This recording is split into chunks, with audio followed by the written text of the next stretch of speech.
Good morning and welcome to First Unitarian Church of Pittsburgh. It is Sunday, January 1st of 2023, and a Happy New Year to all of you. Happy New Year. I am Reverend Dr. Kate Walker, and I am honored and privileged to serve as the minister of this beloved community.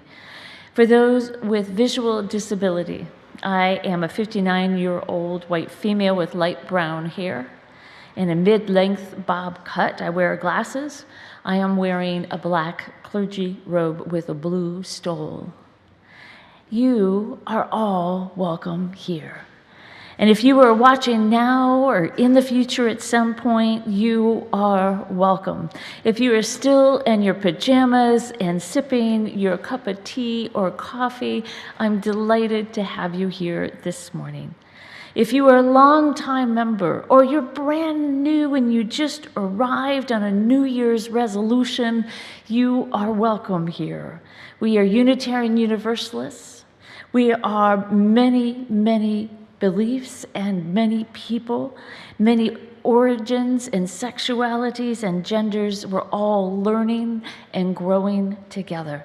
Just as you are welcome.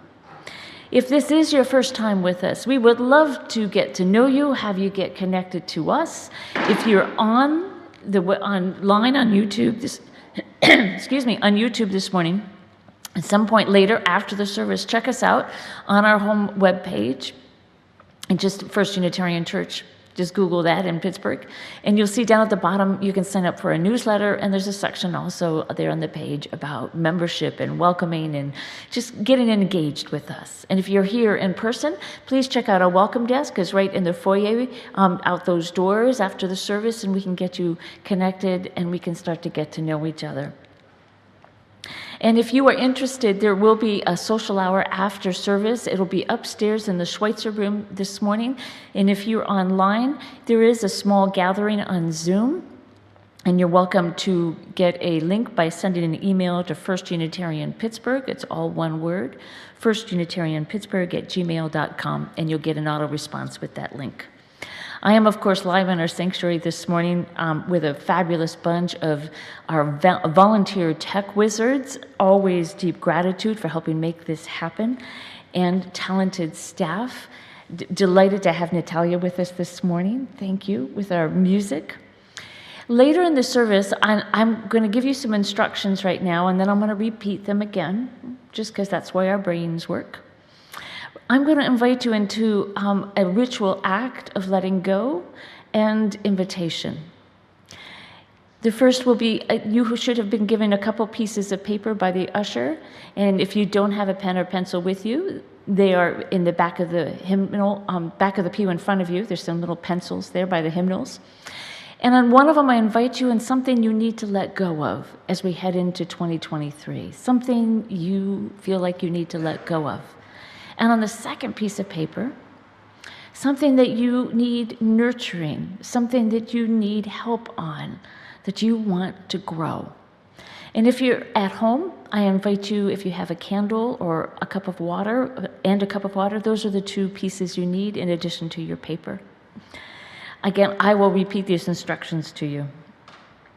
I would like you to invite you now to arrive in body and spirit. Take a deep breath. Invite yourself to be here physically, mentally, and spiritually, however that means to you. Take a deep breath. Let your thoughts float away, let go, and just be here in this sacred time, in this sacred space, in this community. We turn to our chalice, the symbol of Unitarian Universalism. May this flame burn bright in your heart, guiding you in dark days with wisdom and strength. May it guide you into those moments when you find yourself connected with the universal experience of yes, to be in alignment with the universe and full of gratitude.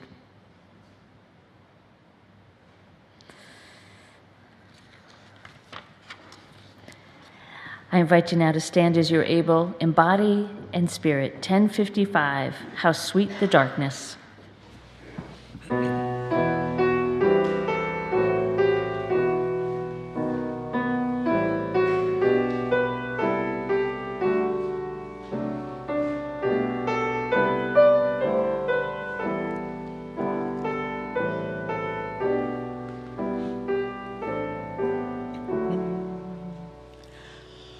When windows that are black and cold are lit anew with fires of gold, when dusk and quiet shall descend, and darkness come once more a friend, when wings pursue their proper flight, and bring not terror but delight, when clouds are innocent again, and hide no storms of deadly rain, and when the sky is swept of wars, and keeps but gentle moon and stars, that peaceful sky, that harmless air,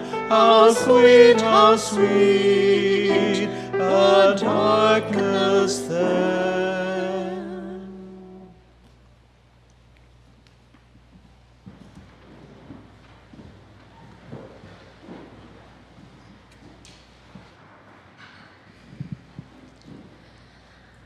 I'd like to invite you into a story about our own mind, about the noises in our mind, the voices that are constantly calling us to do this and do that, don't do this, and create a cacophony, a symphony that is not coordinated together at all. I'm going to invite you into a New Year's practice of quieting the mind, a form of meditation that I think for all ages, it is a discipline that's worth learning to help hone our skills and coming back into what we most need and want in life, to hear that one voice that we should be listening to. You with me? So I invite you to settle into your body. If you have things in your hand, put them down. Maybe uncross your legs and put your hands gently in your lap. If you're comfortable, you can close your eyes all the way or part way, or find something to look at and focus on here in front of you, wherever your comfort is. And I invite you to think about your mind like you're in picture a big room, a giant room, multiple stories, really high and wide, and it's filled with doors that are all open and windows all open. And outside of those doors and windows are voices calling you, come do this. You should have. Why didn't you? Oh, and the lamentations, or the voices that say, oh, have you noticed this? All those voices coming in like this great cacophony. And slowly ask yourself a question. What do I need to let go of in order to be whole and healthy?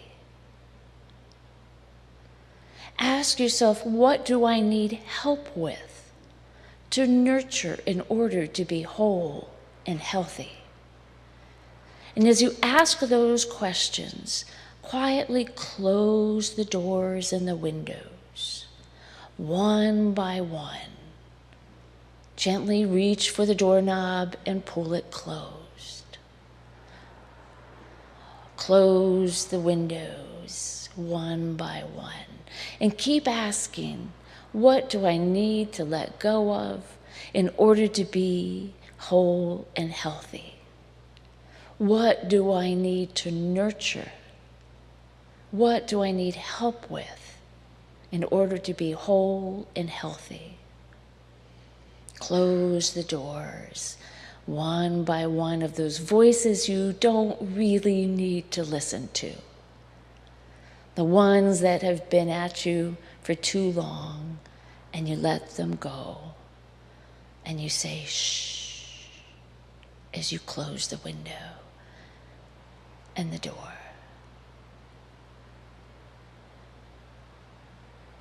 My prayer for you, my friends and beloved, is that you find one voice or two voices answering your question.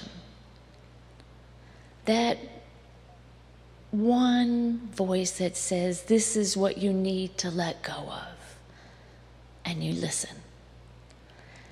Perhaps it's that same voice or a different voice that says, this is what you need help with, what you need to nurture in order to be healthy and whole. Those are the voices. When we find ourselves in alignment with our body, at peace, and all is quiet, except for those two answers. May it be so. I invite Alice to come forward for our offering.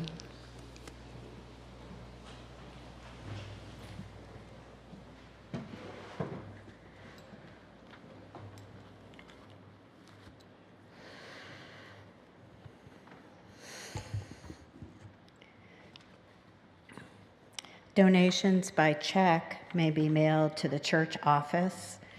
Electronic donations may be made online, to the church website, or by texting GIVE to 412-435-1050 and following the directions.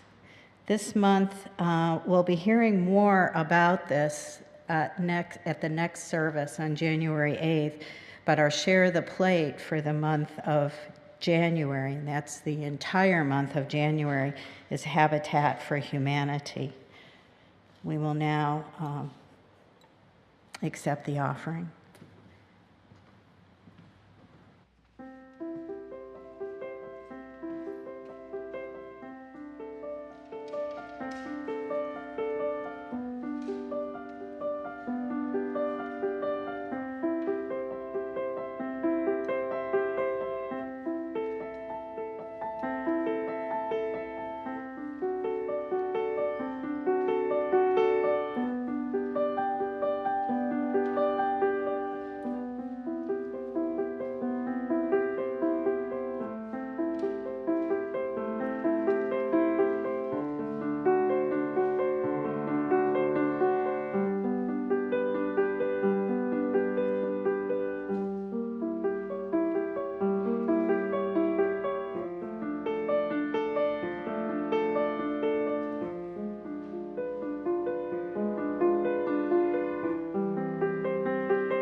I invite you to hold within your hearts all those sorrows and those joys that you have been living with daily, sometimes hourly.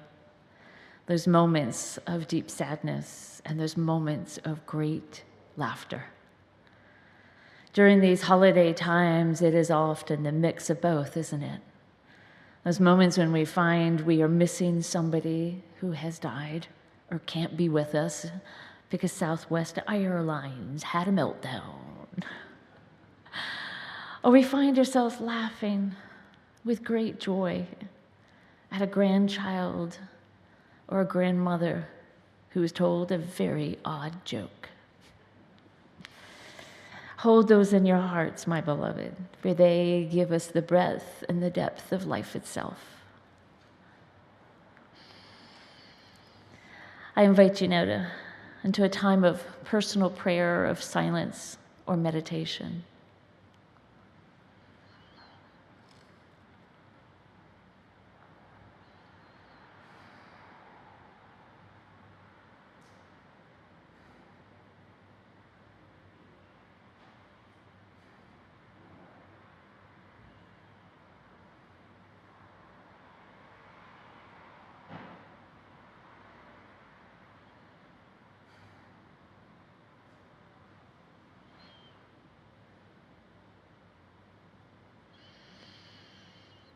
May the spirit of love hold us with its firm grip, reminding us again and again that life is endurable, that life is sustainable, that life is full of joy and pleasure because of love. May we know that love within our bones and our muscles. May it expand our heart until it explodes into the universe with its gorgeous beauty. In this new year of 2023, may love find its way into all hearts that have grown bitter and angry and too full of hatred. May that love ease the coldness that has set into our souls and minds, dampening our vision and our commitment to justice. May love work its way across this planet into the darkest of places, giving it light and a source of endurance and a vision of a future that can be, if only we believe once again in the holiness of love, its strength, its foundation, its audacity to continue to exist.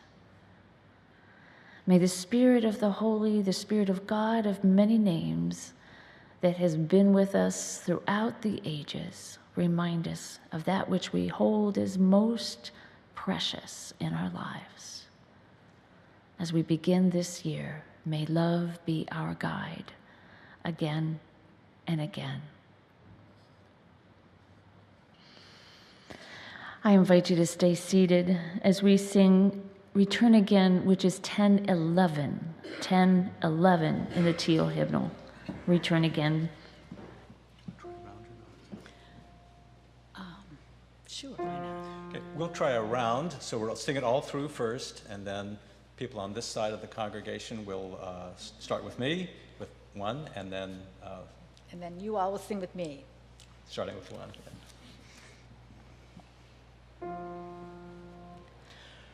Return again, return again, return to the home of your soul.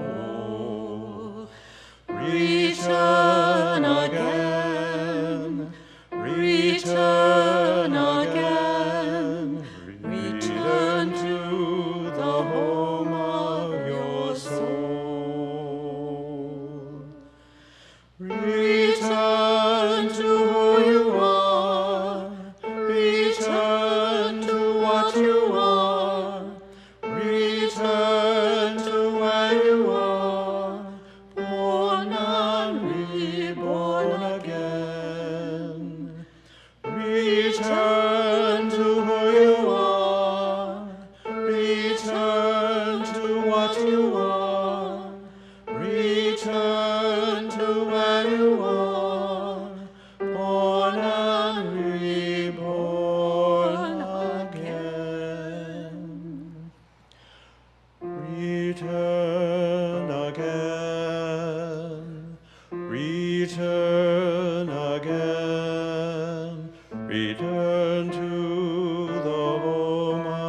Return to what you are. Return to where you are. Born and reborn again. Return to who you are. Return to what you are. Return to the home of your soul. Reborn again. Return again. Return again. Return to the home of your soul. Return to who you are. Return to what you are. Return to where you are. Your soul. Return to who you are. Return to what you are. Return to where you are. Born and reborn again. Return to who you are. Return to what you are. Return to where you are. Born and reborn again.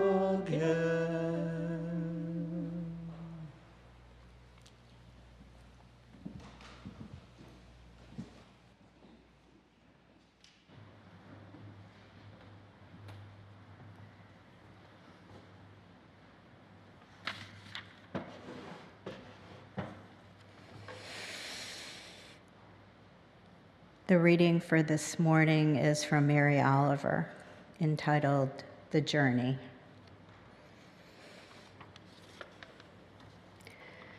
One day you finally knew what you had to do and began.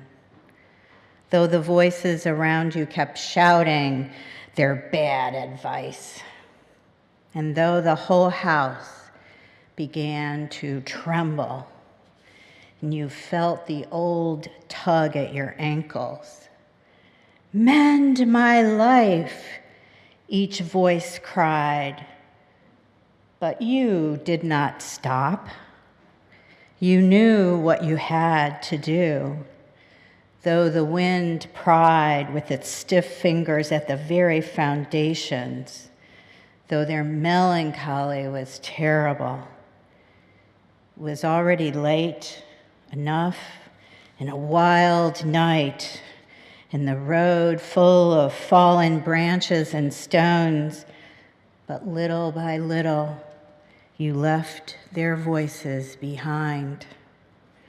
And the stars began to burn through the sheets of clouds, and there was a new voice, which you slowly recognized as your own, that kept you company as you strode deeper and deeper into the world, determined to do the only thing you could do, determined to save the only life you could save.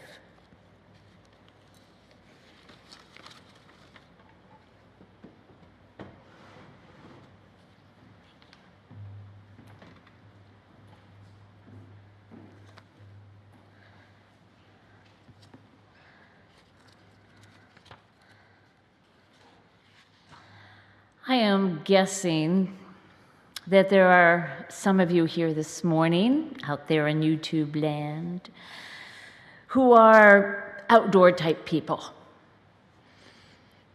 I am one. I look to the mountains, I look into the trees, and I am affected deep inside. I know that there is nowhere else that I'd rather be. The mountains and the trees bring me back to myself. soothes my anxieties. The smell of the pine lifts my spirit. Those lofty mountain peaks inspire me. And I know awe as intimately as I know love. Or perhaps you are more the ocean type. You know who you are. That vast expanse, the gentle, consistent rhythms, the oscillating natural beat of the earth brings you peace, inner contentment, soft mindfulness. Or perhaps you're more the desert type. That dry air, the fluid sand dunes constantly changing their form, the outrageous cacti and cedar that consistently keep blossoming and blooming in the harshest of circumstances. Or perhaps you're more the city skyline type. Maybe it is the human energy, all concentrated, dense streets filled with the pursuit of happiness through art and dining and busyness. The effect that I'm trying to call out here is what I call an exalted yes in response to the universe. It's a yes, I am alive. I am being in the universe. I am doing in the universe. It's a profound act of alignment that the universe is saying yes to us, and we are saying yes back to the universe in this precious call and response, a profound connection that holds our bodies and our soul in this affirming universal affirmation. For me, this yes is driven by a gratitude for being alive. I name it as my theology of gratitude. It grounds me in my daily interactions and my choices in life. As I reflect on resistance, which is our theme of the month for January, resistance, I've come to claim gratitude as an act of resistance to the daily bruising and bashing of living. Hopefully, many of us find our souls occasionally healed and soothed by the savage effects of daily living by connecting with some sort of a universal affirmation, the yes of life, like Thoreau on Walden Pond, or whatever your spirit's preferred habitat. We are replenished when we find that our nourishing is low. And we can reconnect with the Hindus call the Atman Brahman, the true self, that inner place. Ralph Waldo Emerson called it the Godhead. When I am in this spiritual, mental, and emotional space, gratitude is my only response. I bow before the universe and I offer my deeply humble thank you. Thank you. And if we are paying attention, if we are in alignment, there are significant times in our lives when we can have that feeling of gratitude after saying yes to something that has been offered in front of us. Some big decision on the course of our journey. The bigger the decision, the bigger the yes. Perhaps it's a new job or leaving a job, retirement, buying a home, choosing a school, choosing to have a child or not. Once we have worked out all those difficult voices that are swimming around in our head, we are filled with that feeling of yes. Yes, this is the right decision, and we are left with that peace of mind, knowing things are going to be okay, and we are in alignment with ourself and the universe. Now, of course, when we say yes, here's the rub. We're often saying no to something else. Bad advice from others, as Mary Oliver says. Our own fears can be delivered in this constant, bewildering badgering that can break us down in indecisive paralysis. We don't want to hurt somebody. We don't want to miss an opportunity or make the wrong decision. However, if we shift our lens, if we reorganize our thoughts a little bit, we can see that yes and no are not polar opposites. They're not dualistic choices. Yes and no are two sides of the same coin. They are inseparable from each other, an intimate and natural part of being alive. I've made difficult choices, as I suspect you have as well, at different times. I've been chased by fears when I had to say no to something I thought was truly the most important thing. Truly, I thought I was on the right course, and then I'm sideswiped. And I start to turn off the confusing emotional pulls and the tugs, and I use often that meditation that I shared with you earlier. It was taught to me years ago by somebody. When we can quiet our fears, quiet the confusing noises in our head and all those voices. Mary Oliver's haunting words piece those moments, soothing inflated anxieties and directing us back to the horizon where we can see the mountain again or the ocean. She wrote, "But little by little, as you left those voices behind, the stars began to burn through the sheets of clouds, and there was a new voice, which was slowly recognized as your own." One of my very difficult decisions was back in 1994. I was on a path to be an environmental journalist, working for Greenpeace, volunteering for the Nature Conservancy, living in beautiful Boulder, Colorado. But I had been sideswiped, and I had to say no to all of that, to leaving Colorado, to leaving environmental justice, because I knew I had been called to be a Unitarian Universalist minister. A choice that when I finally made it was unequivocally a yes from the universe. A journey that left Colorado but came here to Pittsburgh. A journey that gave me my beloved soulmate. A journey that I have never for a moment regretted. When we turn the coin from no to yes or yes to no, it means that we have to trust the unknown. We rarely know what we're saying yes to when we say no. And the bigger the yes, the bigger the unknown. This is where our faith enters, faith in ourselves and what we hold as most valued and sacred, that holy yes of life. The connection between the unknown and faith, that's an essential relationship in our lives. And it's why I have slowly developed this theology of gratitude. My gratitude feeds off of what's called process theology, a 20th century spin-off of process philosophy. Very simply, process theology is a recognition that the universe is never static.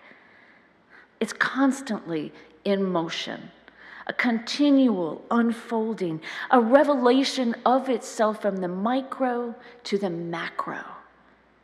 And with humans and all life as an intimate part of this unfolding, not as a disinterested surfer on the surface, just along for the ride, we are constantly unfolding as well. What a glorious idea. I consciously choose to engage in this ever-unfolding universe, and I am profoundly grateful for this experiences, even when I face painful and difficult decisions. Amidst all my gratitude, though, I have to call out the many privileges I have in life. I am white, I am highly educated, I'm cisgendered, mostly physically able. I grew up with loving parents and a supportive network of family and friends.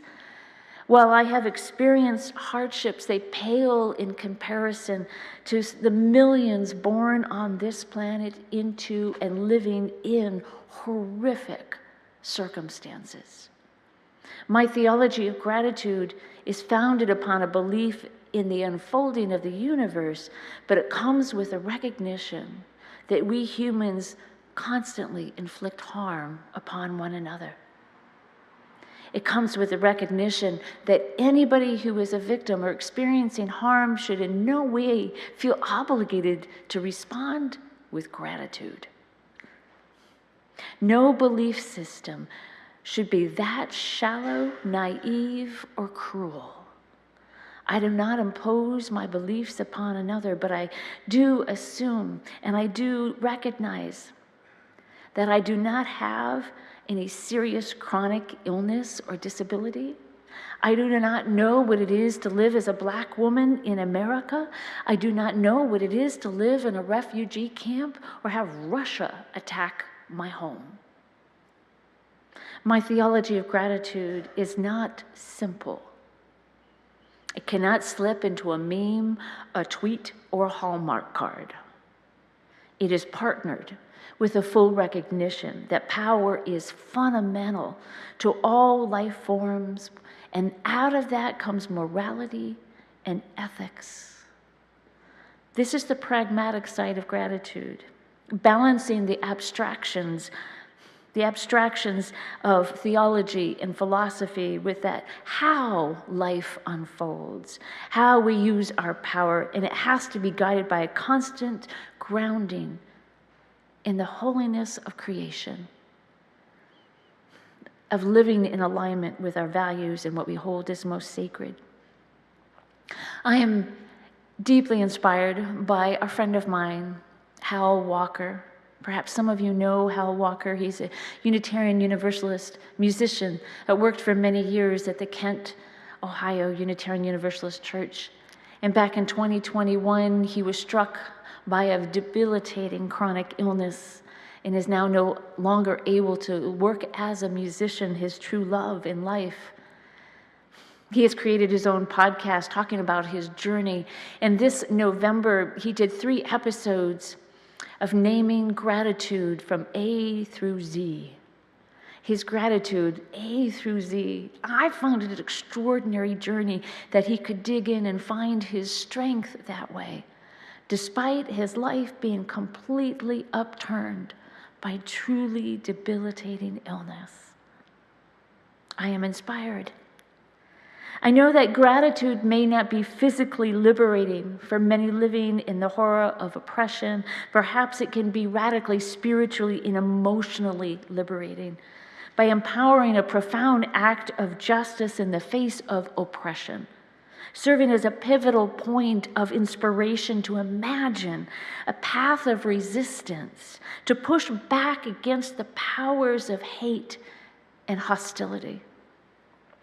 I am inspired by the works of Black journalist, pastor, and artist Delonte Golston, who wrote in Huffington Post back in 2016 about his enslaved ancestors and their gratitude as a radical form of resistance. He wrote, "How on earth did my grandparents and my great-great-parents, who were the children and grandchildren of slaves, find hope in the midst of despair? How on earth did my parents endure the sting of Jim Crow and sundown laws in cities all across America? They endured because they knew by some great and paradoxical mystery that gratitude is one of the greatest forms of resistance to a cruel and dehumanizing power. More than a mere mask in the face of oppression and cruelty, gratitude is a bold form of resistance to the evil ways of the empire. More than a mask, gratitude is a shield. Gratitude is a shield that protects the sacredness of our God-given humanity. Gratitude says, as an old gospel song writer wrote, after all the things I have been through, I still have joy. End quote. I am in awe of such deep and grounded beliefs. I am not a theist, but I know that when horror and pain blast into our lives, and I find myself lost and weary, I look to the mountains, both outward and inward. Inward, feeling my soul with their blessed energy and inspiration. This act of resistance brings me back to the very being of who I am, and I can feel gratitude again. Particularly my privileges. It's a way of being in the universe. It's a way of doing in the universe. And it requires daily, deep, committed practice. I brought along a sign that I have above the inside of my front door. And it says, "The mountains are calling and I must go." This sign is my daily reminder to feed my soul both externally with my annual trip to Colorado and my internal sense of the mountains that grow inside of me, the trees that take root in my spirit. And I find myself in alignment, connected what I hold as most sacred and valued, my Godhead, as Emerson and Thoreau believed. And I am deeply grateful for this source of resilience. My beloved, for you going into this new year, I hope you find your source of gratitude, your resilience, your universal yes to life. May it be so for all of us, and may you practice it again and again. Amen. Now I invite you into our ritual act of letting go and seeking nurturance. In a few moments, we will sing 1037, We Begin Again in Love. It is a call and response. Well, our wonderful hymn leaders, Kurt and Jill, will lead us. And then we'll sing it once through in the call and response. And then I'm going to invite you to come forward with the paper that says what you need to let go of. And I invite you to put it to the fire that will be in the fire pit, and then return to your seat. If you need help and assistance, raise your hand and an usher will come right to your side and help bring your paper forward for you. Then we will sing again, the same 1037, and then I invite you to bring your second paper forward, the one that you need nurturance, that you need help with, and invite you to put that in the water that is in the bowl here to my right. That water is filled with the water that you all brought in September at the gathering of the waters. Does that all make sense? It will as we go through it, yeah. Okay.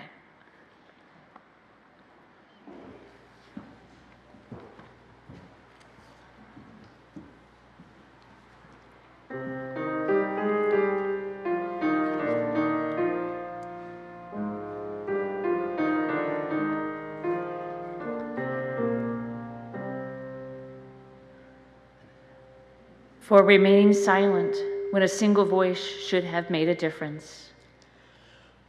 We forgive ourselves and each other. We begin again in love. For each time that our fears have made us rigid and inaccessible. We forgive ourselves and each other. We begin again in love. For each time we have struck out in anger without just cause. We forgive ourselves and each other. We begin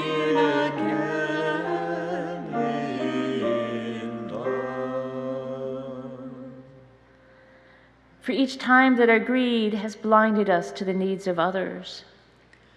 We forgive ourselves and each other. We begin again in love. For the selfishness that sets us apart and alone. We forgive ourselves and each other. We begin again in love. For falling short of the admonitions of the Spirit. We forgive ourselves and each other. We begin again in love. For losing sight of our unity. We forgive ourselves and each other. We begin again in love. For those and for so many acts, both evident and subtle, which have fueled the illusion of separateness. We forgive ourselves and each other. We begin again in love. I invite you to come forward as you are able, or raise your hand if you need assistance, to burn that which you need to let go of.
for remaining silent when a single voice would have made a difference.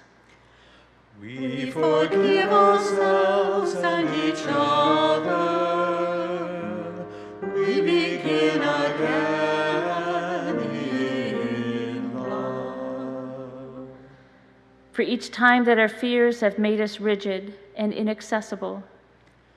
We forgive ourselves and each other. We begin again in love.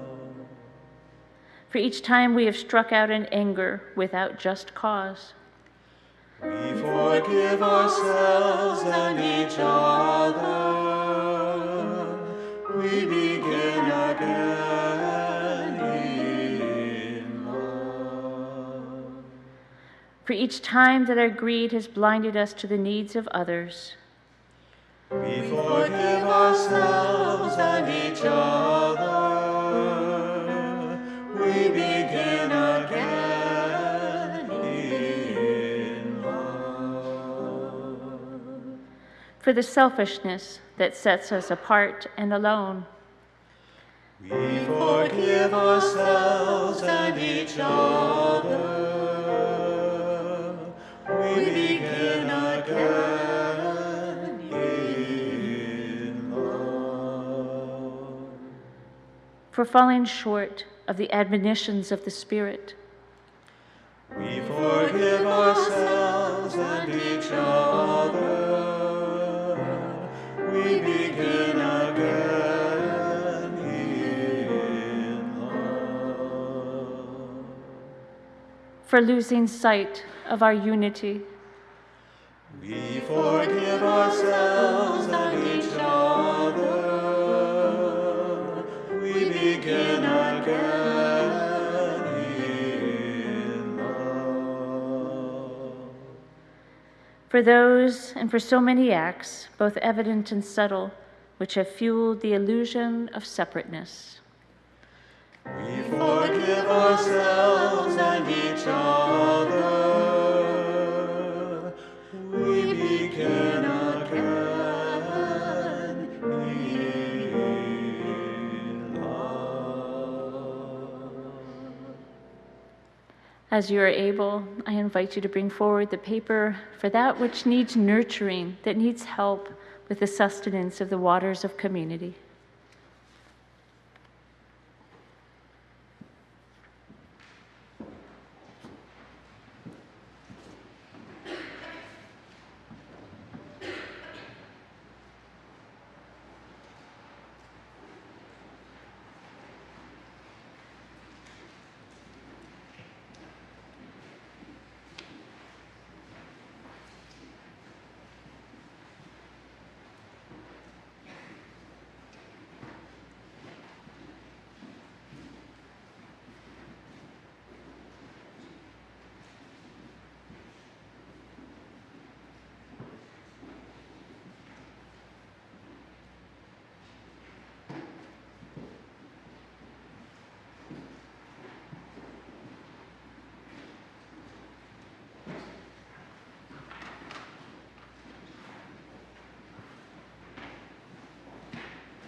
prayer for all of our first responders.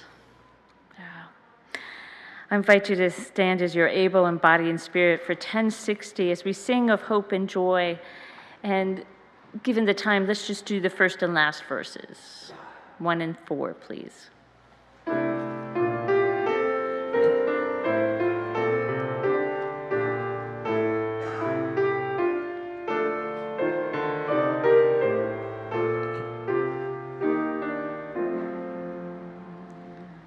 As we sing of hope and joy today, some know only anguish and despair.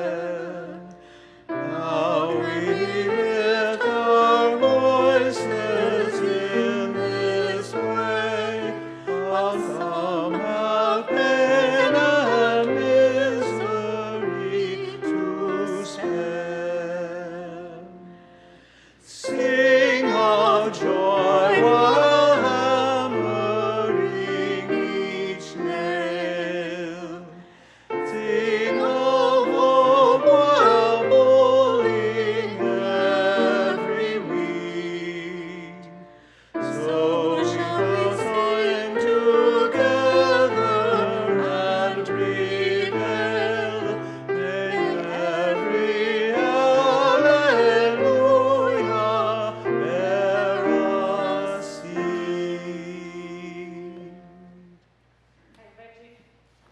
I invite you to remain standing as you bring your voices together in unison with our extinguishing our chalice flame. The words are in the program as well as in our hearts. We extinguish this flame, but not the light of truth, the warmth of community, or the fire of commitment. These we carry in our hearts until we are together again. Go forward into this new year, my beloved. Go forward into this new year practicing gratitude. Gratitude for all the gifts that we all have, and then share it. Share it blindly. Share it as an act of resistance. Share it and reconnect with this universe in a way that gives you sustenance and joy and laughter and song. Return again, return again. Blessed be.